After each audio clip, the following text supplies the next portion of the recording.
Okay, YouTube, this is a highly awaited video, so everybody check out my hair. Yeah, this is my idea for freshman year. So this is when I was a freshman in high school. This is the hair I rocked, like minus the 3 hairs, which is why Tanjiro Komodo is based off my freshman year outfit, where I used to have a green checkerboard short that I would always wear to school. Literally, it was green checkerboard that I got at D's, a discount store. So basically, Tanjiro's cape is literally based off my freshman year in high school. And there's a haircut right here. Yeah, that's based off his curly hair too. So yeah, there's a little bit of an Easter egg in there. So I wanted to just explain to you guys, like, this is another rise and fall and rise again of a specific anime that I am heavily in love with, and that is Naruto Shippuden. And I've done 2 rise and falls before. Go watch the rise and fall and rise again of One Piece, and the rise and fall and rise again of Fairy Tail. So here is the thing that I must state. So basically, before we go into further detail, if you guys love my manga nods and you love Kafani, if you don't know who Kafani is the musical ninja that is on Zaf's team, and this is a store that literally has an Easter egg from Kafani. This is Fabletix, and this is located in Dublin, Pleasanton. It's also located in San Jose, and this is one beauty shop that literally is based off Kafani's character design. So if you want to go into further detail, this is their logo right here. If you check the little sound ninja right here, so this is their logo, and that's based off the headband of Kafani. And Kafani is a musical ninja that's based off the sound ninja in Naruto. So I just got into an accident recently, and literally, this is a scar I got from that accident. So if you look a little bit closer, like, I don't know if this is the right angle, but my main thing carved this in because this was already there. But if you literally look a little bit closer, I'm trying to get the light. Yeah, you see that? You see that sound sign right there? That is from my main thing. See, carved that in after literally I got into the accident. It's pretty funny. Just to let her know that she loves Kafani. So this musical note right here, literally, is literally imprinted by my main thing. So this is something that I had to get out there. Speaking of ninja, you know, musical ninja, dark ninja. So like, this is literally what goes on, and this is another anime video that's based off Rise and Fall and Rise Again of a specific anime that I always have been infatuated with, but it drove me through shit in high school, and this is Naruto Shippuden. Now, the reason why I'm not reviewing the first Naruto, and there will not be a Bleach, Rise and Fall, and Rise Again, because I love Bleach. I love every arc in Bleach. I love every filler in Bleach. I even love the Fullbring arc because of the characters. I don't care about the action stuff like that. I really like the characters' designs. I think Ririko is really cool. Yukino is hella cool too. So yeah, let's get down with the Rise and Fall and Rise Again of Naruto Shippuden. So Naruto Shippuden starts off like this. So if you guys watched the original Naruto series, Naruto just got done, you know, fighting Sasuke, and there was a whole lot of filler, which was pretty entertaining, by the way, because who just wants to anime with just, you know, keep continuously plot without us getting to know our characters? So the part 1 ended up with some very intellectual fillers, and we literally go into Naruto return to Konoha after 2 years of training with Jiraiya. And Jiraiya has a whole bunch of experiences with Naruto. He has a scar from finding the Nine-Tailed Fox. He has this and that. You know, there's a whole lot of good things that start off in Shippuden. And we already established that Sasuke is low Akatsuki level. Now, let me get into the Akatsuki a little bit more further on the video. So, basically, the episode starts off with Sasuke and Naruto establishing that Naruto is very inferior to Sasuke. And this doesn't really take me off. This really was the power difference the whole time without the Nine-Tailed Fox out. Now, Naruto knows the Nine-Tailed Fox ain't shit. So, like, literally, the greatest part about this is, I honestly have to say that when he epic foreshadowed that Madara Uchiha in the beginning of Shippuden, that was very impactful. But at the same time, I have to put it like this. That also let everybody know that there was a little bit of downfall to Shippuden. And I'm going to start like this. So basically, Sasuke is not at the village currently because you keep up with the original storyline. The original Naruto storyline. Here's what goes on. So basically is this.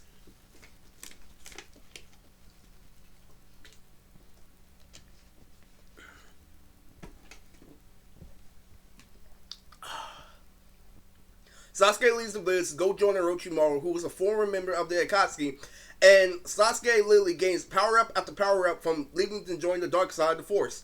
And so what happens is this. So Sasuke literally is on a way more powerful level. So when Naruto gets to the village, he's getting owned by Sakura again. He's still making pervert jokes, Konohamaru hasn't changed a bit, and they check in with Kakashi. And so here's the thing that I repeat in several videos. So the series starts off as this. So before we get to Sasuke being established one of the strongest members of the show now, the thing between Kakashi and the thing between, you know, Naruto is that they are both equal strength, but they are not equal in terms of intellect. But that is no longer a thing. So I want you guys to understand, like, rank isn't really anything.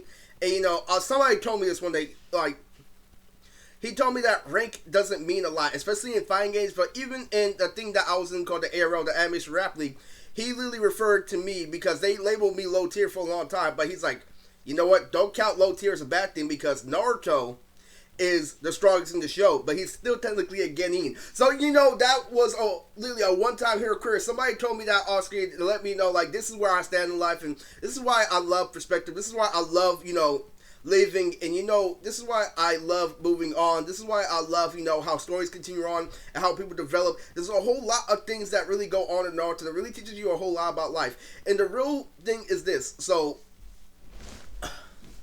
this is the beginning of Naruto. So Kakashi does the bell challenge again, but he does it in the form of hand-to-hand combat. And this is when I was really interested. And I'm like, yes, this is a continuation of Naruto. This isn't fucking around. Like, the Dragon Ball Z fight scenes are way more intense. The ground is breaking a whole lot more. Sakura is knocking Kakashi and Naruto out the fucking outer space and shit. It really was very impactful for me to watch the beginning of Naruto Shippuden, and I was truly into it more than any other anime because of that specific fact that literally Kakashi is going toe to toe with literally Sannin level Sakura and Sannin level Naruto. Literally, it's very fucking insane. So basically, I was so fucking hyped for their first mission. So I get a wink of Deidara versus Gaara. I'm gonna really speed this up for the video. So Deidara is the member of the Akatsuki, and the Akatsuki's goal is to capture the Tail Beast, and their biggest problem is to capture Naruto, because Naruto is the strongest of the Tail Beast. And the real crazy thing is this. So here's the thing. So before we get into this is a little Easter egg from freshman year. They called me Gaara of the Stand my freshman year because I ended up the most popular guy in my high school, but my junior high feeds into another high school. So I went to the exact opposite as my junior high that I came from. And they're all like, oh, Eris is crazy, this and that. He has this new hairstyle. Oh, Eris is this thing. He already conquered the whole fucking school already. I became Kazekage Gaara, and I was their rumor that went around in my high school freshman year. So yeah, that was really big. So I was watching Shippuden when I was in 7th grade, and I thought that was really impactful. Damn, how the fuck does Naruto feel? Like, his goal in life is already taken by another Jinchuriki. Another guy that who he already fought, who he already beat, is already in the position that he wants to be in. And I'm like, how the fuck do you cope with that, Naruto? This is literally what was going on. Like, he already reached your goal already. So basically, Gaara, like, literally tries to defend the Sand Village after being Kazekage. So here's the thing. So, Gaara is faced with an opponent named Deidara, and Deidara is a member of the Akatsuki. So, Deidara's plan is to take Gaara's Tail Beast, and he literally succeeds effortlessly. I didn't like this Deidara Shippuden at all. I didn't like this fight. I feel like this is one of the weakest fights of the season. I feel like he really beat Gaara, and being Gaara is a very big feat, but because Deidara is so gay to me, I do not like the fact that he beat Gaara so ease. Like, literally, he cheap shot Gaara too. He had to defend the village. I feel like if it was 1-on-1, it would have been the actual, like, all-out brawl. But since Deidara still fights cowardly, I still think Deidara will win. A lot of people are controversial saying that Gaara will win. But basically, so Deidara pulls the most bitch move, tries to attack the village. Gaara tries to defend it. He runs out of sand, and Deidara goes for the kill, and Deidara captures Gaara. And Kankuro got killed by a real guy with skill called Sasori, which is one of my favorite characters in Shippuden.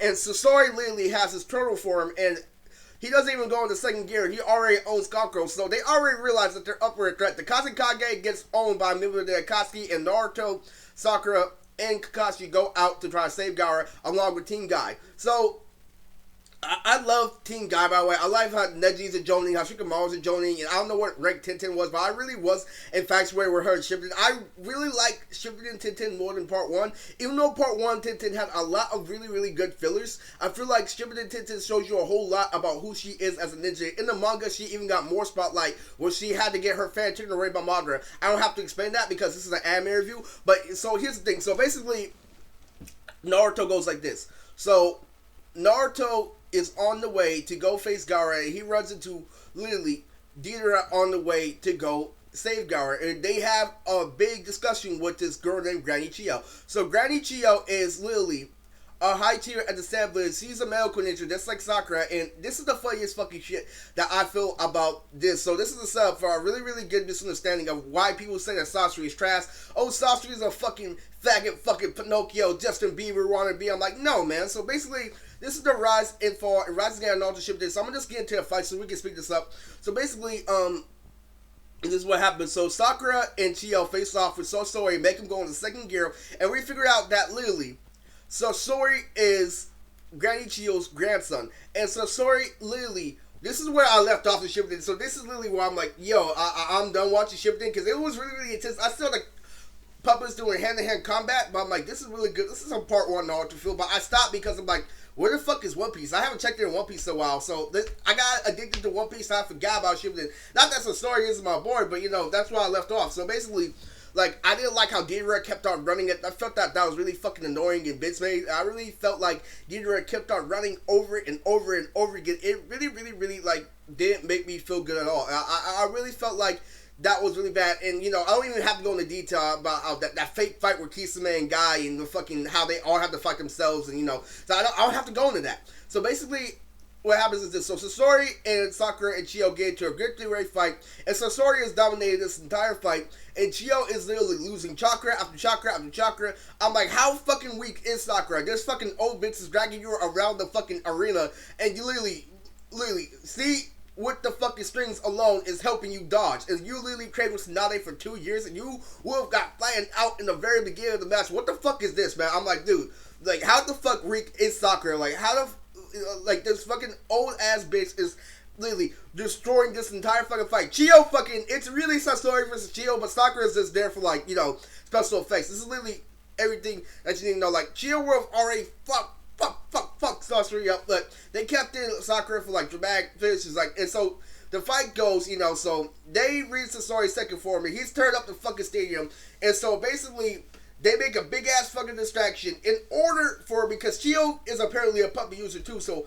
her puppets go against Sasori's puppets and their ability is canceled out, and literally Sakura is there, and so Sakura is just there to break armor, so see, broke his second form, but Sasori still has his naked form, so basically he shoots out fire out of his hands and he summons 100 puppets. I really think it's really fucking ill. That's one of my favorite moments of Shippuden. That's my brother's favorite fight, Sasori versus Chio, and I really did not like it at first. I thought it was okay fight, but it wasn't like hand-to-hand combat based, and it really had a lot of good shit between Sakura. I'm like, dude, it's the real reason why this fight wasn't too impactful. It was a very good fight, but the problem was this, you know, when Sakura literally is defeating all these 100 puppets, how the fuck do you go from literally being an old bitch, stringing you with fucking needles along to literally you doing hand-to-hand combat? I already lost interest in the character before she started kicking ass, so it makes me not focus, and the focus of this fight is fucking horrible. You know, the main thing of what makes fights impactful is focus and the direction and where it takes you, and this is a very rarely choreographed fight if you look at it from Sasori and Chio's perspective. But if you want to see in Sakura, like, why the fuck is she here? And literally, that is literally why the whole thing that was going through my mind the entire time they were fighting. So this is a really, really, really, really, like, thing that I have to put out there. So the fight fucking ends, you know, so we think that Sasori's dead, but he approaches everybody like Chucky and Lily. So he comes from the back and he's about to stab Sakura, and then Chio stabs both of them with the puppets, and then Lily, what happens is we realize that Gaara died because he got his tail beast sucked out after Sasori literally dies to Granny Chio and shit like that. So Granny Chio risks her life and does the ultimate medical ninjutsu and revives Gaara. And so literally, that was a joke in PE, by the way. Literally, like, me and our crew were walking, is literally, there was this guy named Dustin, and he was all like, oh, but they killed Gaara. And our crew was like, Gaara died a long time ago. He's like, he died, but then he came back to life. Literally, me and Archer are arguing with this Filipino dude. It was hella funny. But any fucking way, so. Okay, that concludes the first arc for Shippuden. The second arc is the Sasuke Retriever arc part 2, which is why I really don't like it. I really, really felt like this makes Sasuke a total douche, and I really don't like Sasuke's Shippuden. I like it way better than the first one because he literally had a mindset that I share now. But that's only because I'm grown. When I was growing up, I thought Sasuke Shippuden was so fucking nasty. Like, so let's get into this. So there's this new guy named Sai who literally tries to replace Sasuke after Kakashi, you know, wearing out his Mangekyou Sharingan against, you know, Deidara for being a bitch and keep on running. So basically, Kakashi wears out his Mangekyo Sharingan, and just like fucking Zabuza, the story repeats itself, and he literally ends up in the hospital, and so we have to get a replacement, and that replacement is Yamato. So Yamato is literally a knockoff of the first Hokage, who controls wood, who was originally Orochimaru's experiment.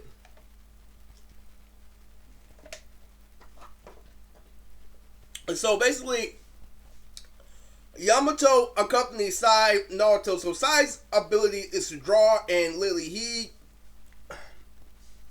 can do a whole lot, and he can summon any character he draws. And the problem with that is, you know, he's very OP. Like, he was whooping Naruto, you know, and this and that. But the problem was just like, as this arc went on, I did not like it. I love this scene with Kabuto and Orochimaru, and literally, so what happens is this: they keep on trying to find Sasuke after Sasuke literally owns all of them fucking already. So they try to find Sasuke. I don't know what fucking triggered them to do this shit, and I knew what triggered them because Naruto was a fucking idiot, and he has plot armor. But anyway, when I was watching this shit, I'm like, dude, they're really pushing this shit. So some fillers come along, and so Sai and everybody already approach fucking Sasuke after literally this showdown between Orochimaru versus the Nine-Tailed Fox. And I fucking love this shit because this really shows how powerful Orochimaru was. So if you watch the first one, Orochimaru was handicapped because he lost his hands due to a fight with the third Hokage. So now Orochimaru is fighting Naruto after his hands are all healed up, and he's literally throwing hands at Tail Beast, who literally activated his four tails, and literally it was so fucking nasty, because this is one of my favorite moments of Shippuden. I feel like really when he activated his nine-tailed ability and Orochimaru still keeps his composure, he is fucking up Naruto. I'm like, literally, no, Naruto, don't die. I read the comments like, what the fuck, literally. I didn't know Orochimaru was this scary. I'm like, you know, a lot of things that I like is that Kabuto is the story were partners at one time. And so literally, there was this one time where I'm there at A&B, and you know that song by Snoop Dogg and Dr. Dre done by G-Take? I put literally, so sorry, Snoop Dogg and Kabuto's Dr. Dre, and literally Arturo is watching this shit and we're getting high and shit. He's like, no. I'm like, why? It's good because, you know, they're both partners. He's like, no, I think it's fucking corny. I see them. I see Stewie with the iPod. I think that shit's corny. So that shit was hella fucking funny. Okay, so any fucking way.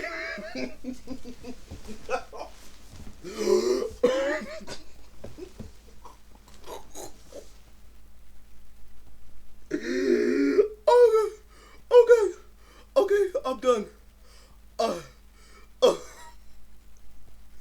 Okay, so any fucking way, so move on. So basically, I need to really wrap this up. So basically, Sasuke comes out and literally owns Naruto, and Naruto's like, how can I become Hokage if I can't save my friend? And so literally, everybody's like, man, fuck that. We want part one Naruto. We want to believe it Naruto. I'm like, No, Naruto's being realistic in the situation. I love Shippuden Naruto way more than the first one in terms of Admiral speeches, because they actually fucking mean something instead of fucking part one where it's literally just him talking out of his ass because he hasn't experienced anything. So basically, like, he came to realization that Sasuke is too strong, and so Sasuke is about to do a very deadly move where Orochimaru stops him after Orochimaru already established that he fucked up Naruto with his tail beast force. So what the fuck is Naruto, Sai, and Sakura gonna do against Sasuke? So I'm really fucking out there about what goes on. So some fillers go on, and they really fail at literally trying to bring back Sasuke. Sasuke laughs, and then Sasuke clowns, and then literally says, get the fuck out of here, you stupid little knucklehead. So basically, it goes on to the third arc, which is the Hidan and Kakuzu arc. So basically what happens is this: Naruto needs special training, so he trains with Yamato and Kakashi about how to literally strengthen his Rasengan. And so Shikamaru really got his shine in Shippuden. So this is Shikamaru's arc. I don't even count Naruto in, but I don't know what the fuck they dropped Naruto in and fucked it up at the end. So basically fucking Shikamaru and Asuma realize that the Akatsuki are a big threat. So Hidan and Kakuzu are members of the Akatsuki, and they all show up into, and they are really about to fight Asuma. So Asuma comes prepared, you know, and he brings someone into. They already assigned the faces villain. So we establish. So who is Hidan? Hidan is an immortal, cussing, you know, religious bastard that literally thinks that he is, you know, the shit, and literally just literally goes and defies the laws of Hidan's one of my favorite fucking characters. All he does is cuss and fuck shit up. And literally, so he carries a style from like, oh my god, this nigga is so nasty, like Billy and Mandy. Like, he was so fucking gold. And Kakuzu is crazy. Arturo's favorite character, his favorite Katsuki member is Kakuzu. And he's like, because Kakuzu's a hustler, he gets money. I'm like, this is what happens, like, when you get a white kid obsessed with rap. Okay, so any fucking way, Lily, counting money and shit, you know, makes him so gangster. Okay, any fucking way. This is really, really, really impactful. So what happens is this. So Asuma, who is the son of the third Hokage, dies in the beginning of fucking Shippuden because he faces up against Hidan. So Hidan's power is literally, he's immortal. And literally what happens is he also has his blood sacrifice thing. As he takes a sample of your blood and he licks it, what happens is this. His pain becomes your pain. Since he's immortal and you're not, what happens is if he stabs himself and you're connected to his soul, what happens is if he takes a sample of your blood and licks it, you both have samples of your soul. So basically what happens is this, is like if he stabs himself and he's immortal and he's got to make you do the exact same thing, and what happens is this, he literally, he will live on and you will die because that's what his jutsu is. He takes advantage of the fact that he's immortal and you and him do that exact same fucking thing when he makes a sequence where he kills somebody. And he worships this guy named Jashin who's in the sky. And basically what happens is this. So he's like, Lord Jashin is really, really proud of me. So Hidan is the motherfucking shit. So basically, so Kakuzu is out to crush because Kakuzu is really, really, really fucking strong. So after Asuma dies, Shikamaru makes a vow to defeat Hidan, and he sure does it, but he does it in literally the greatest way possible. So basically, what happens is this: so Shikamaru needs Kakashi for this mission. So Kakashi comes and he literally accompanies Shikamaru along with Ino and Choji in order to avenge their sensei.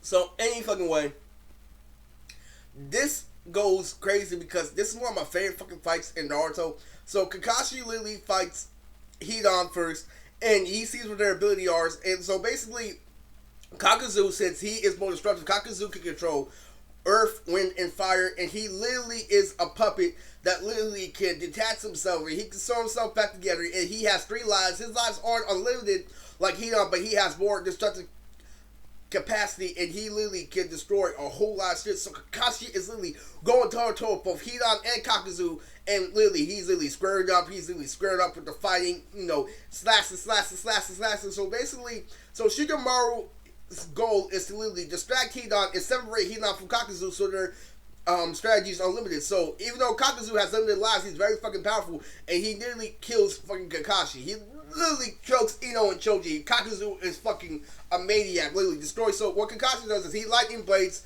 Kakuzu, but he still has 2 more lives. And basically, when they're separated is when Shikamaru can initiate secrets. So basically, what Kakashi's goal is, Kakashi has to stall from Naruto because Naruto is working on his new jutsu with Yamato. And so what happens is this: while Yamato and Naruto are on their way to go defeat Kakuzu, like, Shikamaru led Hidan into the woods after trapping him with Shadow Possession Jutsu. He punched Hidan and he connected, so he drags Hidan all the way to the woods. So he pretends that his Shadow Jutsu runs out, and so he flips what he did to Asuma on him. So Shikamaru pretends to be hurt by blood. Shikamaru cuts himself and he gets on the floor, so he makes Hidan think that literally that Hidan's the one who cut him, but Shikamaru literally outsmarted fucking Hidan.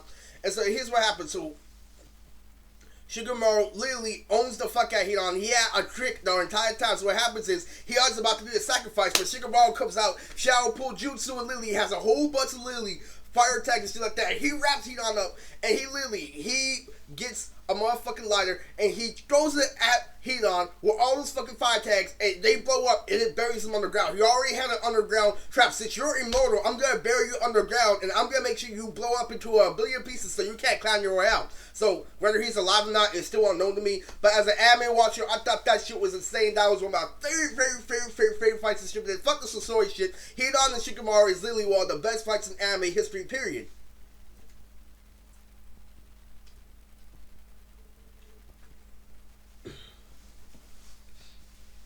So Shikamaru defeats Tenshinhan, and Kakashi is struggling with Kakuzu. So out of nowhere, Naruto comes out with his new jutsu and one-shots Kakuzu with the Rasen Shuriken, which is a mixture of the highest wind elements of a Rasengan can do. So basically, it's almost like lightning how it hits. What it is the Rasen Shuriken tears up your insides, literally. Not only hits you from the outside, but literally twists your blood and literally so all throughout your fucking bloodstream. And so basically, the craziest thing is this. So Shikamaru went like this.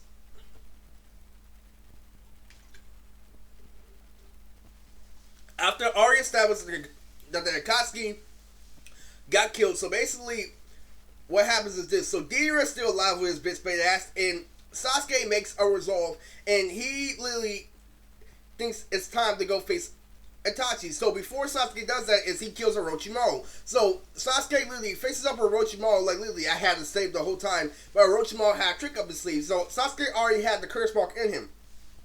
So basically, Orochimaru was like this. So Sasuke traps Orochimaru in a Genjutsu and he kills him. And so Kabuto literally, what happens when Sasuke kills Orochimaru is Kabuto literally takes a part of Orochimaru's DNA and says, I'm not done with this world yet. And Kabuto is one of my favorite fucking characters. This is when he becomes a savage. What happens is he takes a sample of Orochimaru's DNA and he literally goes on about his life and starts his own idea on how to take over the ninja world. And so, what Sasuke does is Sasuke goes to the past locations of the previous Orochimaru experience. So he gets Sugetsu, he gets Karen, who's a prison warden of Lily, one of Orochimaru's bases, and he gets Yugo, one of Orochimaru's field experiments, who's the best friend of Kimimaro. And so basically, Sasuke comes and he creates this team called Team Taka. So Team Taka is like really fucking hard to me. This is really one of the best transitions in Shippuden. Sasuke created his own motherfucking squad and literally going out and killing shit. I love that. So basically what happens is this. So their first opponent is Deidara. So Sasuke comes out and gets Deidara, and he literally, before he gets Itachi, he has a warm-up with Deidara. And this is literally a very good fight to me, but I didn't like it because I don't like Deidara. And Deidara couldn't impress me that entire fight, like literally. The problem with Shippuden is your personality as a villain is so fucking ass to the point where I cannot appreciate you fighting. I'm sorry, I just cannot. Anything Deidara fucking does, he looks like a fucking faggot with long hair. I can't. How the fuck did you last longer as this story? What's going on through my entire fucking mind? So basically, Sasuke and Deidara have this long, dragged out fight, and literally, so Deidara almost kills Sasuke by blowing himself up, but Sasuke hides himself within one of Orochimaru's snakes, and once he does that, it's so fucking nasty.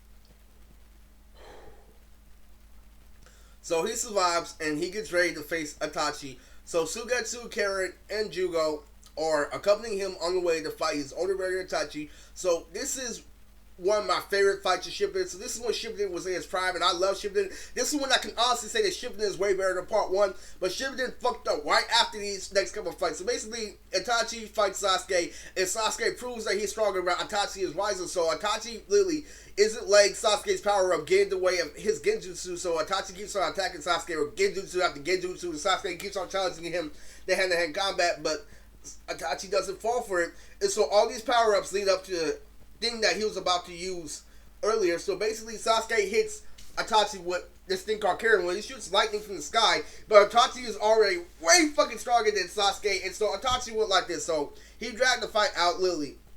When Sasuke stabbed a Shao Clone and turned into a fucking bird, literally, Itachi used Genjutsu. I feel like Itachi could have had this in the bag the entire time. So the fight fucking drags on, and so Sasuke physically hurts Itachi, but Itachi is still standing, and then he pulls out this thing called Susanoo, when literally there's this big ass fucking night of fire around him, and he literally just walks up to Sasuke. There's nothing that Sasuke can fucking do. And even like the thing where Orochimaru came out, where Orochimaru pulled out all those fucking snakes, you know, fucking Itachi was still able to do that. So Itachi is slowly walking up to try and tap Sasuke on the forehead and shit. Sasuke's like, I fucking killed you. I died this and that. Like, you shouldn't be alive. This and that. So literally, Itachi is literally scared to shit out Sasuke. And then at the end, he's like, pfft, and he just dies. So basically, Toby, this guy who was in the Akatsuki, who was Deidara's partner the whole time, goes up to Sasuke after Sasuke barely wins the fucking fight. And Sasuke didn't really win the meet. Itachi let him win. So this is really crazy. The craziest part about Shippuden is that he figured out that Itachi was a good guy the entire time. In our world, that's called faggot shit. But in me, I thought it was a good revelation. So, like, I thought that Itachi really, like, took things into consideration in that, like, literally, what happened was this. So, his clan was about to take over the village. So, Itachi was secretly a member of Hiruzen. And he was secretly did for the Elite Villages. Either my clan or the entire Elite Village. He was stuck with an ultimatum. It's either I betray my clan and become a double agent for the Akatsuki, or I literally lose the entire fucking Elite Village. So Itachi did a non-selfish thing, and he did the equation. So, like, I'm going to make you see why I did that later. And so he literally did the bravest fucking thing and killed his entire family, but left his little brother alive. Like, I want you to live on so you can become Hokage. I want you to surpass me so you won't have to make the sacrifice that I did. So that is basically the most craziest shit. So people like fucking Peter, people literally like this guy named Uber Black Man, like, man, like, this is a horrible fucking truth. I don't like how Itachi turned out to be a good guy. The truth hurts. And that's why I love Shippuden. Shippuden is all about growing up. If you really fucking hate Shippuden saying that it's not as admirable as the first Naruto, that fucking Kakashi, Zabuza and Haku is way more impactful than Itachi dying right next to Sasuke. No, that is faggot shit. That's the fucking shit that Itachi did. So you guys literally need to get your fucking facts straight. We talk about Shippuden. Now I'm gonna wrap this up within the next 15 minutes. So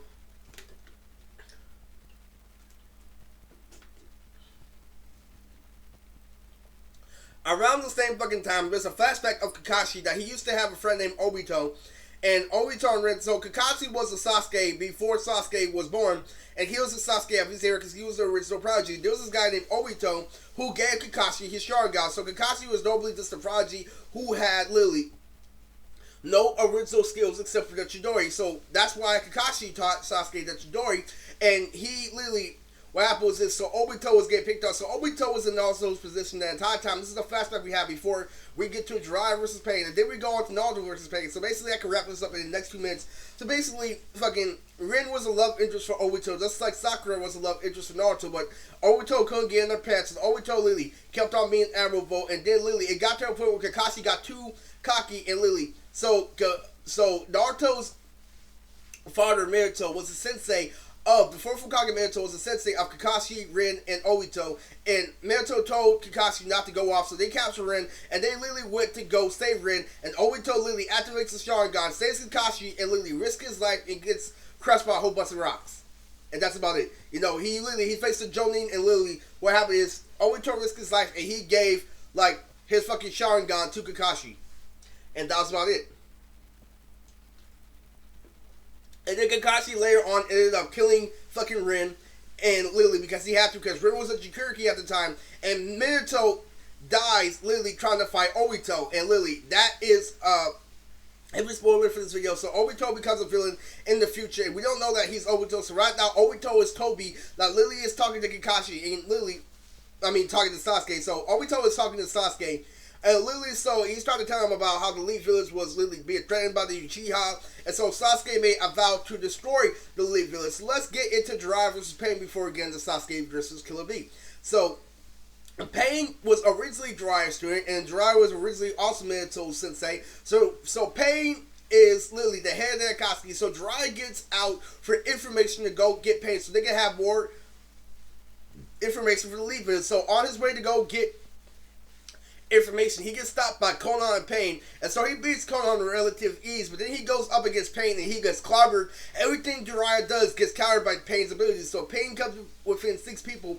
So Jiraiya's main thing is to capture information. So Jiraiya is the best example of reading isn't everything, because they needed this information, so Jiraiya sacrificed himself in order to get information on Pain. So basically here's what happens. So Jiraiya literally goes up against Pain, and he activates this thing called Sage Mode, which is known as Mount Moboku as a transformation. It's basically Super Saiyan for a ninja who masters the art of Toad, Snake, of regular elements. So Sage Jutsu, literally, Jiraiya goes up against Pain after couldn't take Pain at his base. So he goes up against a couple of Pains, and he literally gets eaten. And then he goes into Sage Mode, and he has hope that he wins, but it gets even fucking worse. So the Pains rip Jiraiya's arm off, and Jiraiya literally dies, but he dies putting some information on the frog's back that literally was helping him, the Pa and Ma of Mount Maboko, who are literally Jiraiya's ancestors who taught him Tojutsu.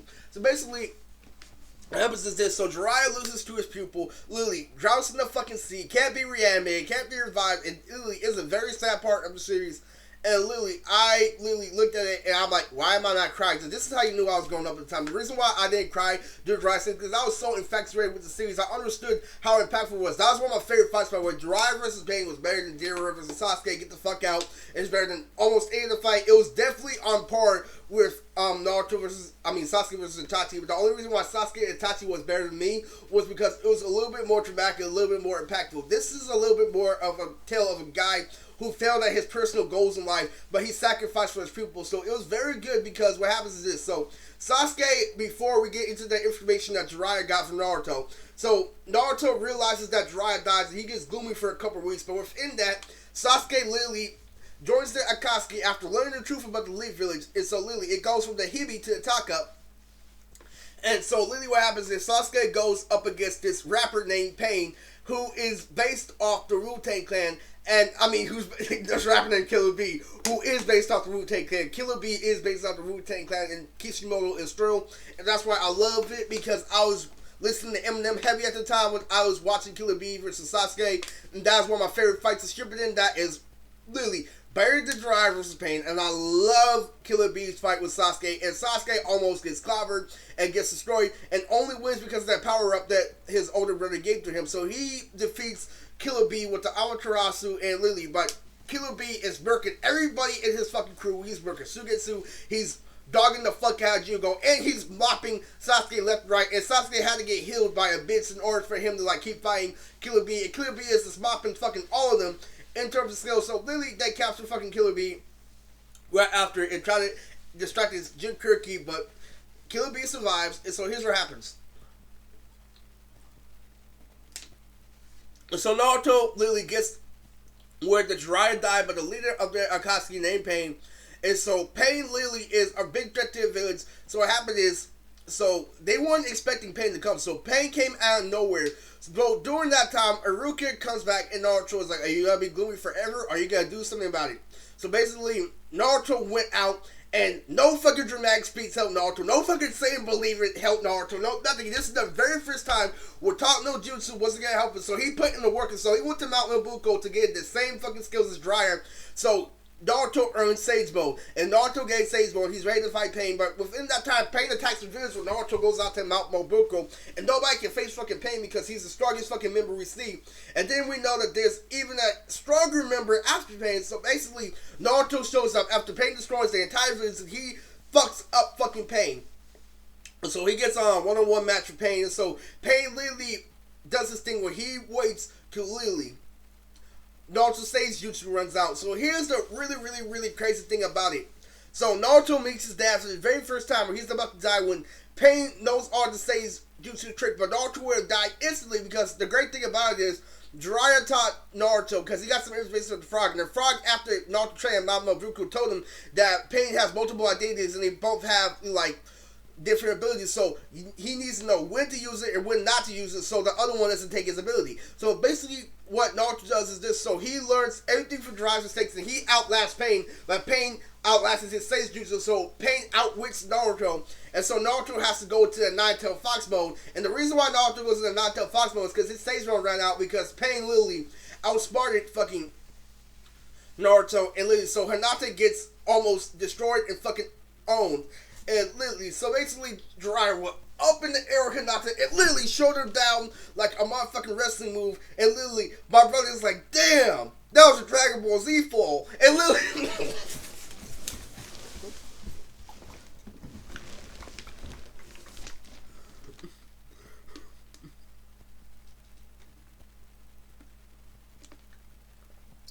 so to wrap this up, what goes on is this is like Naruto literally goes to the Nine-Tailed Fox mode. So Pain even goes toward the Nine-Tailed Fox, and literally what happens is he catches him in a planetary devastation. So Naruto meets his dad for the first time, and he literally understands why Naruto literally goes through so much. So we figure out that Naruto's dad is the one who implanted the nine-tailed fox in him. So he's like, you fucking bitch, why the fuck did you make me go through so much? It was necessity for Naruto to become the strongest. So Naruto breaks out and he activates his stage jutsu a little bit more. And so he outsmarts Pain. And literally what happens is this. So he notices that there's a difference in Naruto's jutsu. If you go watch Naruto and Sasuke versus Naruto versus Pain, the original fight when they're kids is that there's a lot of choreography. Like when Pain is treading on water is a reference to when Sasuke was treading on water. So there's a lot of similarities. So basically, I can tell that Naruto is ending soon, but it didn't fucking end soon. And it pissed me the fuck off. So Naruto beats Pain in his regular fucking form after all his fucking stage jutsu runs out. So here's what the fuck happens. So Pain literally gets destroyed. And so literally, so Naruto talks to what he realized that was just a puppet Pain, and the real one is Nagato, because the original Pain is Nagato, and Nagato is the one who possesses the Rinnegan. Rinnegan is how he beat Jiraiya. The Rinnegan is how he beats Naruto. That's the nigga definition, but it's still a definition. So the Rinnegan, like, literally allow him to create all those alternate identities. So here's what happened was this. So what was this? So Naruto talks to Nagato, and he gets Nagato to revive everyone. Talk no jutsu, yeah, ha ha ha ha ha ha ha. Okay, so we want to have Kakashi, we want to have the war. So after we realized that there's someone even stronger than Naruto. So Sasuke is still in the hospital after getting fucked up by Killer Bee. So we get on to Naruto Shippuden, the political aspect. And Sasuke thinks he's so fucking cocky after getting his shit kicked down by Killer Bee. So we figured out that Killer Bee has a brother named the Raikage.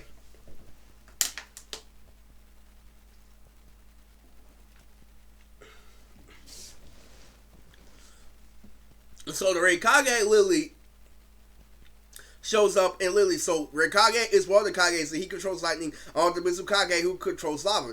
And like literally, so Sasuke goes to the 5 Kage summit literally with a ability to control the Susanoo. Now he has the Amaterasu and the Susanoo, so now he gained 2 things from Itachi, and so now he thinks he's powerful enough to take on the Kages, and he gets fucking owned, destroyed. So on the way, there's this guy named Danzo, who's really my favorite villain in Naruto. I fucking love Danzo because he is. Everybody hates Danzo. Oh, Danzo's a fucking bitch. He stole all the eyes from Uchiha. So basically who Danzo is this. Danzo was literally, when Konoha was on its upbringing, he was a part of Tobirama's generation. He's very old, but he's very knowledgeable, and he's like the Uchiha can't be fucking trusted, and Tobirama has the same ideals. So Tobirama's the second Hokage. So basically Danzo says the same ideals with Tobirama. And Tobirama literally taught Danzo not to trust Uchiha, so he took it too far. So when the Uchiha had the massacre, Danzo took all the fucking Sharingan and he implanted them in his eyes. So Danzo learned how to have multiple lives, and he learned how to use partial genjutsu. He also learned how to use a great Winjutsu.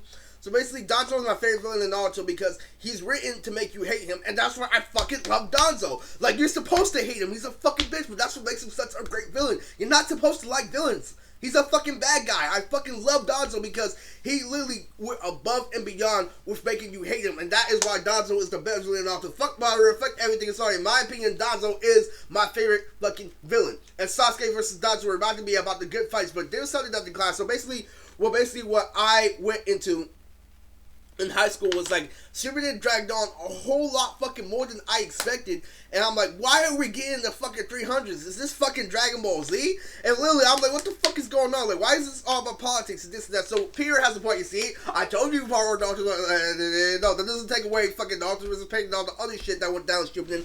So basically what goes on is this. So this is when the fall of Shippuden happens, when they start talking about politics, when they start incorporating Ninja World into this. So Naruto's are very political, so they start incorporating all the fucking Kages, and this is basically what happens for Naruto's generation. So basically what happens is this. So Sasuke literally gets transported to another place by Toby, and Toby declares war on the whole ninja world. And literally, so the Akatsuki is almost dead. Literally, Kisame literally is about to die with my guy, and literally, so basically what happens is this. So, and Toby translates Danzo after realizing that he was a fuck Hokage, but nobody knows that Danzo is gay yet, but Danzo was knowing literally Hokage because Tsunade had to step down because he was injured by helping the village with all her slug jutsus and healing everyone for the village after their pain attack. So Danzo was Hokage. So Danzo was a part of the 5 Kage summit, and so literally Sasuke squares up with Danzo, and Sasuke fights Danzo, and Danzo literally gives Sasuke the biggest fucking run of his money he's ever fucking seen. Literally, he almost got killed by the 5 Kage, and all of a sudden he's squaring up with fucking Danzo, who's one of the strongest of the 5 Kage at the time. So Sasuke kills Danzo, and Danzo's a bitch, but that's why I love him as a villain, because he is so fucking powerful, and he doesn't give a fuck. He doesn't give a fuck how powerful he is. He doesn't give a fuck who he fucks over. He doesn't give a fuck this and that. That's why Danzo was the best fucking villain in Naruto. I don't give a fuck, man. So Danzo literally has Sasuke on the fucking ropes. It's not. So Danzo wants to do some bitch face shit. So he takes Karen hostage, and literally, so Sasuke's like, I don't give a fuck. I'm gonna stab you, and I'm gonna stab Karen. And so Sasuke literally, after like a long dreaded battle, literally dragged on with summonings on top of Susanos, on top of fire attacks, on top of groundbreaking effects. Literally, Sasuke finally kills Danzo. And Danzo did everything. Danzo literally had the Mangekyo Sharingan, and literally Danzo had multiple lives during that battle. It really, really, really was hard for Sasuke to beat Danzo.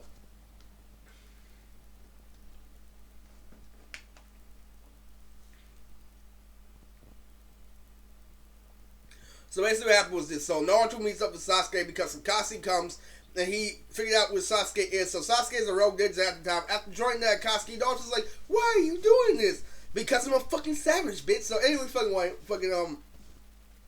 Naruto comes and literally tries to literally save Sakura, and literally, so Sasuke establishes that I won't be your fucking friend anymore. That after he figures out the truth, now I'm definitely not coming back to the Elite Village. Now you give me double reason not to come back to the Elite Village, and literally. So basically what happens is that he tries to avenge Itachi, but he doesn't know that Itachi literally specifically wanted Sasuke to become Hokage. So we get on to preparation for the 4th Great Ninja War, and this is where we have filler on top of filler on top of filler, where I just gave up on Naruto because I'm like, man, this isn't helping me. In school, literally, I'm getting rejected by bitches afterwards, and literally just slapping politics on top of politics on top of politics on my fucking throat. And literally, I don't give a fucking about these characters. I literally just want to see some good action, some good part 1 Naruto. It's like, I told you part 1 was better. They fucked it up. I'm like, no, the first half of Shippuden will always be better. Don't do that shit. And literally, so everybody keeps on saying part 1's better, part 1's better, part 1's better. I'm like, fuck that. I'm sorry. Like, the realistic shit that was better. But after that, Kasuke died. I hated Shippuden. I didn't like the Raikage. I didn't like shit that was going on. The Mizukage might be hot, but like, what the fuck is this shit? So here's what happened.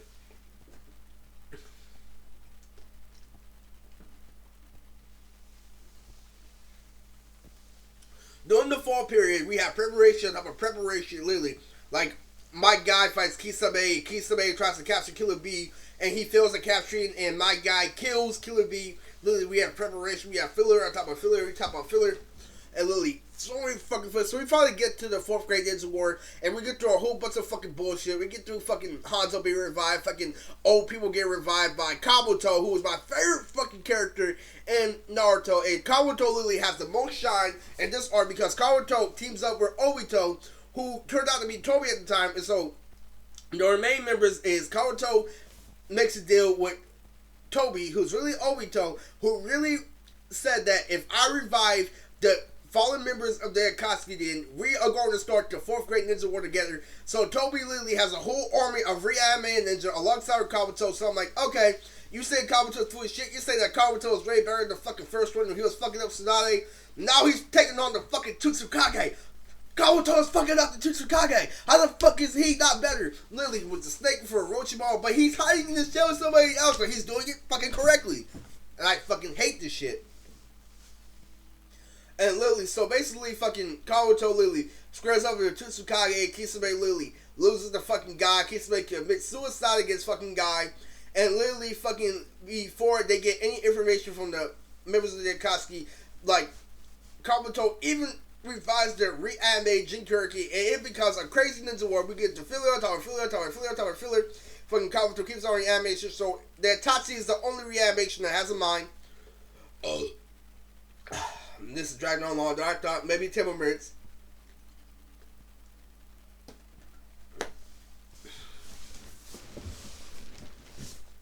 Okay, so basically, the 4th Great Ninja War starts, and you don't have to watch any of that shit. I mean, you do. I mean, you can check the episode list, but it doesn't really kick in until you see Madara Uchiha, or who he really is. So basically, Madara Uchiha goes like this. So Madara literally goes on and he starts fucking shit up. Literally goes in Port War Naruto shit. Hand-to-hand combat, literally. Oh, you trying to stab me? Oh, stab this nigga. Oh, no, this and that. Literally, fucking everybody up. It's so fucking funny. I'm telling you, because Madara is a fucking goon. He's fucking everybody fucking up, and literally, like, he's fucking up the Jutsu Kage. He's fucking up Naruto, like, literally. So there's like reanimation. The former Kage was gone. This is the only episode that made me cry in anime history, was when Gaara figured out the truth about his past, about how he was never loved and how he fought his father with the golden sand. That was the only episode that made me cry in anime history. I felt so fucking sorry for Gaara, because I went through the exact same fucking thing. I wasn't really loved as a child. I wasn't really loved, throughout my teens. But, I gained love through, loving myself, putting myself in a position where I only had myself to rely on. And literally, that was literally when I learned what true love is. But at the time, I'm like, man, this is so fucking similar to me. Because I had, an abusive uncle. I had this and that.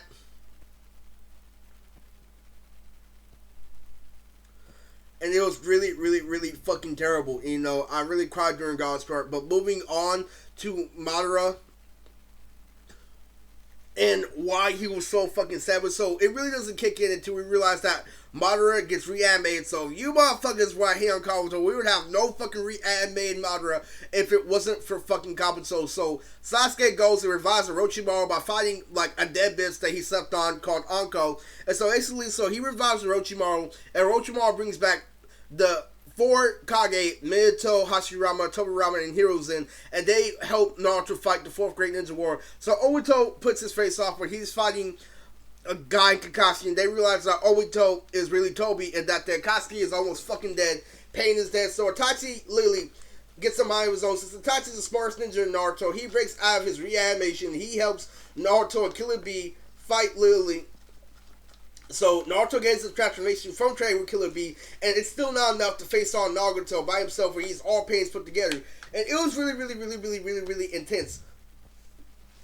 So here's what fucking happened. So basically, Nagato literally gets beat by reanimated Itachi. So reanimated Itachi comes and go help Sasuke after he literally gets another power up, and his power up is inferior to Kabuto, who just literally entered stage 1. So Itachi and Sasuke fight Kabuto and literally enter like the stage mode of Kabuto. He's fucking both of them up, and the only way that Itachi beat Kabuto was due to a moral that Kabuto is lacking. Kabuto is in denial of who you are as a person. No matter how powerful you become, if you're in denial, it's gonna crumble. So that's what I learned about life. The more power you have, but the less you take into consideration who you are as a person, it will never be enough. You will never be satisfied in life. So here's the thing about Kabuto and Lily. So Kabuto's fucking Sasuke up and Lily. So Itachi saves fucking Sasuke and Lily puts Kabuto to fucking sleep. And so what happens is something triggers the reanimation. So all the reanimations die except for motherfucking Madara. So Madara is literally above everybody when it comes to reanimation jutsu.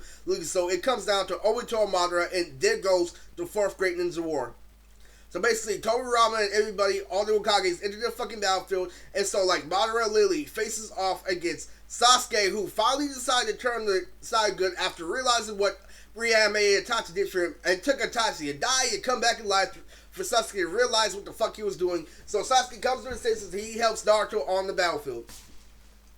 So here's the craziest fucking thing.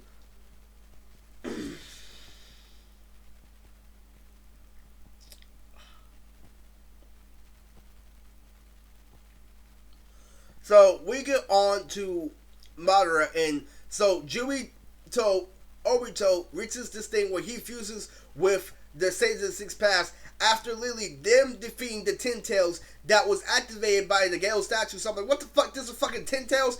And so they fight everybody. So basically, after Kakashi and Obito literally have their fight in the off-screen zone, like there's one-on-one fights on top of one-on-one fights, So the war is wrapping up, and literally it's just Obito and Madara on the battlefield. So literally Sakura, the Hokages, that everybody is trying to defeat the Ten Tails. And then after they defeat the Ten Tails, they have to deal with fucking Obito, who fuses with the Saiyajin 6 Pass. So you don't know who the Saiyajin 6 Pass is. The Saiyajin 6 Pass is the one who's responsible for the Rinnegan. So this is another mouthful that I have to literally wrap this up. It really fucking sucks. But this is the rise again of Shippuden. So this is my personal opinion. What I loved about Shippuden, even though it dragged on, even though the war literally had cock tease after cock tease, Madara was the only good part of the war. What made Shippuden rise again was how the story unfolded. And what I loved about Shippuden, the meaning of Shippuden, and why we have to respect, women in society, why we have to literally, and what I mean by respect, I mean don't be stupid and don't act like they're not aware of the situation.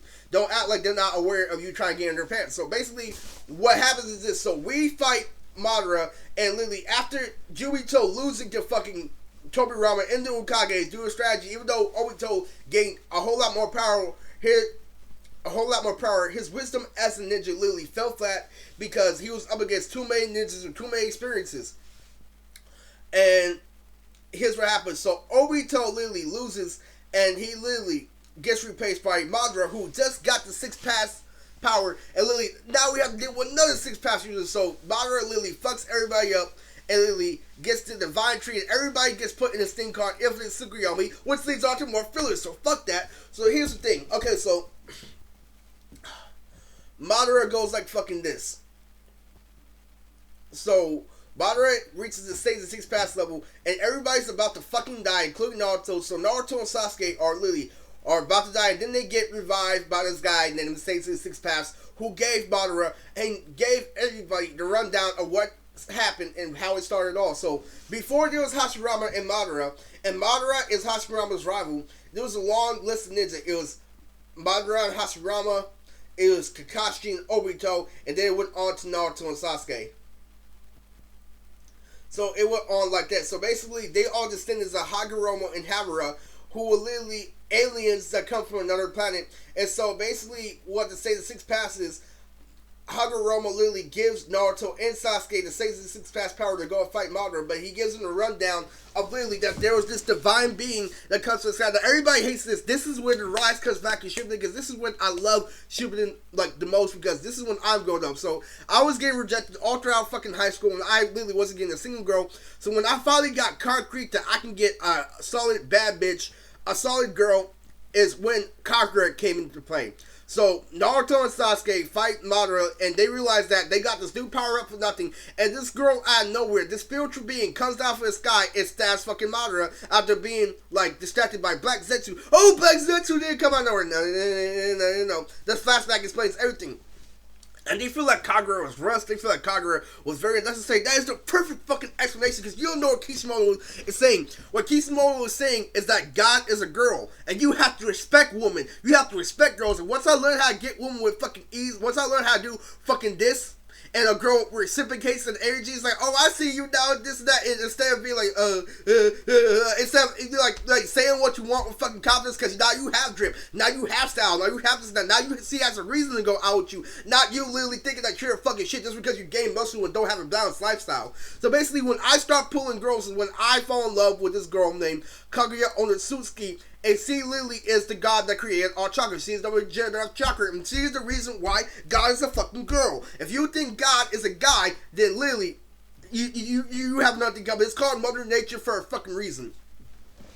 And the reason why I fucking love Kagura is because it proves that point when I literally respected Kagura. They're like, oh, Kagura's dressed, Kagura this, all these fucking nerds literally all up in the chat literally respecting, oh, Shippuden is too analytical. When I realized that God is a girl is the real reason why I fucking love Kagura, because she came out of nowhere, she's literally owning shit, and I love this fight. I love how Naruto and Sasuke have to deal with the strongest character in Naruto. So it goes on like this. So literally, Sakura and fucking Sasuke and Lily, everybody have to fight Kagura now, and now we have a big threat. It's like, oh, this is Russ. Oh, she was stronger the whole time. She has the Byakugan, she has the Rinnegan, and she's the only reason why we have the fucking Sharingan, and we say that she's Rust? No, this is what I'm trying to fucking tell you. I fucking love Kagura. She is one of my greatest examples. No, this is where the rise comes in, because you have to be good at real life in order to realize why the ending of Shippuden was very impactful. So basically, we go back to the backstory. After Kagura fucks everybody up, everybody's still in the infinite Tsukuyomi. So Sasuke literally accompanies fucking Naruto, and we realize that Kagura gave birth to his two guys, Hagurama and So she gives birth to two guys who are the stage of 6 pass, and they give birth to Chakra. But literally, what happens is this: so like Kaguya is literally the main example. What happens is, so it starts off with Kaguya getting pregnant, and she got literally attacked by villagers, and she made her a human. That's how the Vegeta of chakra became. That's how she was able to have 2 sons. But while she was pregnant, they kept on shooting bow and arrows. They kept on literally trying to attack her. And that gave my brother this fucking speech, and he's like, man, this has nothing to do with real life. I really want you to understand, like, this cartoon shit, this and that. I'm like, whoa, look at what the fuck's happening to Kaguya. She's fucking pregnant, and they're trying to shoot her and shit. They get the strongest person at their weakest point, and then they gang up on them. That's how life works. And literally, that's why I fucking love Kaguya. This is why I fucking love, because literally, the same thing happened to me. Literally, I lived through fucking Naruto. I can tell Kaguya is such a well-written character, because literally, she only asked for what she originated and what she literally began. She literally did not want humans to have free will. She didn't want humans to have chakra. Do you understand that people abuse their free will in real life? That people abuse this and that, and why Kaguya is the best example of how real life works? And I love this shit. I love fucking Kaguya. And literally, so what happens is this. So basically, like, what happens is this, her sons have to figure out a way to outsmart her. So they shield her by doing tag team, by learning how the world works without her, because literally she's going mad crazy with the chakra. So they steal her, and literally, so they breed up this manifestation called Indra and Ashura. And I love fucking Ashura, because Ashura was my favorite fucking example of how life works. And the reason why I fucking love Ashura is this, because they are reincarnations. They're what separated the Senjus from the Uchiha. So in life, there's Indra and there's Ashura. Ashura is the good guy, Indra's the bad guy. So Indra created Madara, and Indra, like, created Sasuke. So Indra is literally natural talent, but doesn't know how to handle their power and thinks that they should be in charge. So Indra is Adolf Hitler, fucking basically. I have a good fucking idea. I feel like everybody should be the fucking same, because I'm tired of everybody fucking disagreeing with each other. It's basically what the fuck Indra is. We need to take advantage that we're the fucking strongest people, and because we're the strongest is why we have the best judgment. No. Strongest will always be judgment. And Ashura is like not natural talent, but we're seeing everybody do a lens that, yo, I used to struggle too. So Ashura is basically helping a homeless person out, and then you becoming famous because you used to be in a situation where you were struggling and you feel for other people, instead of literally, people are so fucking disgusting. I see people abuse their power all the time. People are so fucking stupid. It's the same fucking way you make fun of somebody with tongues. Okay, they may speak their tongues, but they still have a college degree. We're still fucking humans, and people expect too much out of humans. Yes, we are flawed creatures. We are fucking compared to monkeys. Stop expecting too much from women. Stop expecting too much from people. Stop expecting too much from celebrities. Stop expecting too much from life. And this is why fucking we think that literally, oh, we criticize people too much, and that's where fucking Indra comes in. People are fucking disgusting. Look, they make things harder than they need to be. And Ashura is like, nobody's fucking perfect, and that's why they are limitless. Like, so Indra is literally Vegeta, and Goku is Ashura. So Ashura had a story like this. Indra literally was advancing skills. So Ashura comes like this. So Ashura, what he does is he builds his mind, and he keeps on digging, and people are like, it's not gonna work for the 100th fucking time. Do what your brother is doing and conquer territory and do this and that. Like, stop literally relying on this fancy that's gonna work. He's like, it's going to work. And so literally, so Ashura keeps on working.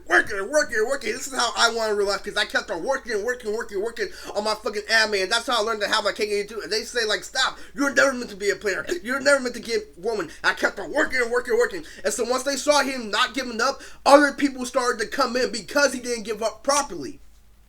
When you are ignorant, when you know you're doing wrong, but when you literally have that gut feeling that you own something and you keep on working hard, God is going to have you back. He's going to send people to help you, and that's how Ashura won that battle. So it comes down to a big battle between Ashura and Indra, and Ashura wins.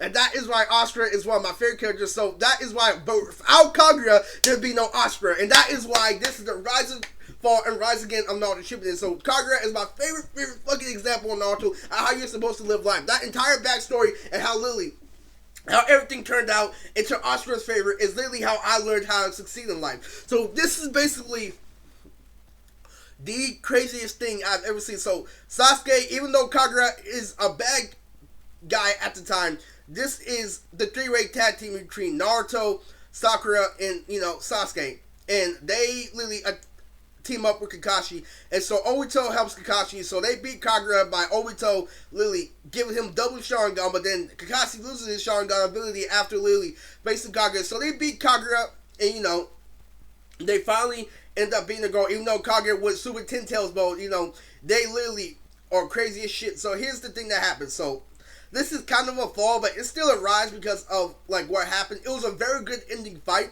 So basically, Sasuke goes against his world. He stabs Sakura after defeating the final main fucking villain. So Sasuke is literally still holding on to his grudges. So he still thinks that he can take over the world. So Sasuke uses the stage 6 pass in a red gun, and he captures the fucking tail beast. And so Naruto versus fucking Sasuke finally happens again, and what happens is this. So Sasuke is like, oh no, we have to fight again, and I can't believe you're still fucking evil. So here's what happens. So Naruto and Sasuke keep on fighting, and they fight at the Final Valley where they fight the first time, and Buzz getting shed. Literally, I feel like this is very impactful. So if you want to ask my personal opinion, I feel like the first fight had better choreography, but the second fight is better due to like overall quality and, you know, overall destruction and overall capacity. I feel like the first fight had a whole lot more choreography, a whole lot more hand-to-hand combat, but you know, you have to take into consideration a whole lot of things when you literally like watch this fight. Like, they are drained from doing an entire fucking war, racing a shitload of chakra,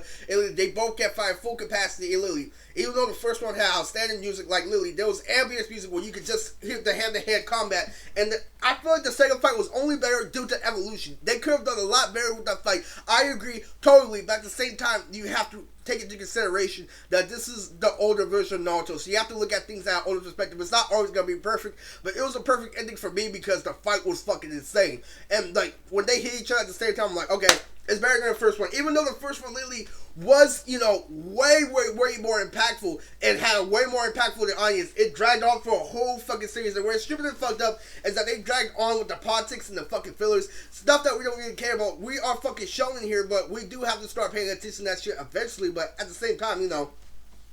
So Naruto and Sasuke end up fighting, and then they end up with the Rasengan and the Chidori that literally make the world fucking shake, and then they kiss to make up after losing both of their arms. And so Sasuke says this: I'm going to atone for my sins, and I'm going to literally like lead the village and literally become a village protector, while Naruto finally reaches his goal at becoming Hokage. But the funny thing is this, you know, the funny thing is, God got in my head when I saw this.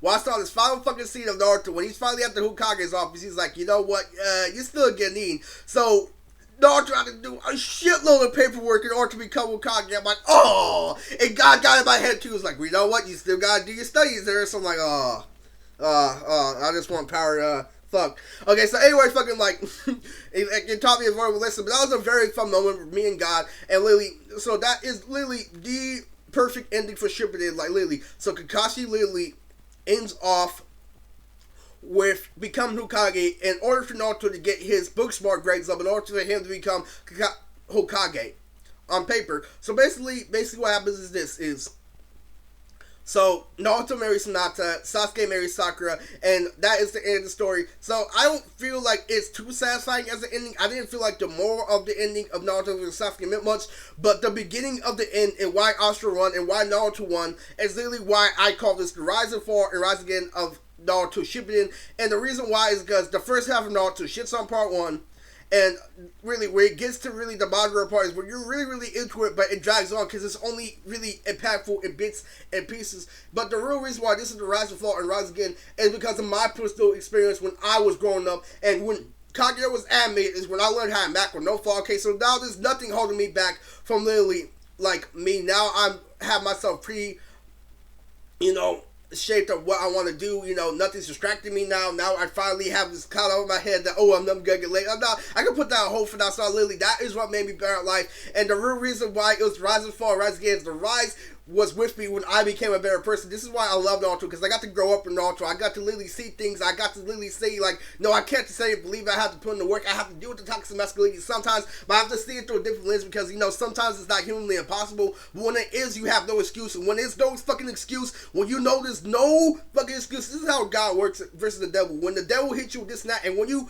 hit the devil at every fucking point that he criticized you of, and you come back and you say, okay, I did all this, what's now? And then he tries to bail out, he tries to run away. That is when God comes in and takes over, when the devil fucking bails on you. That is literally what fucking God comes in to do. Literally, you said all this, you said, oh, he couldn't do it, this and that, but when he finally fucking do it, and I come in to help, you run away, and that is how God deals with the devil. This is why this is the rise and fall and rise again of Naruto Shippuden.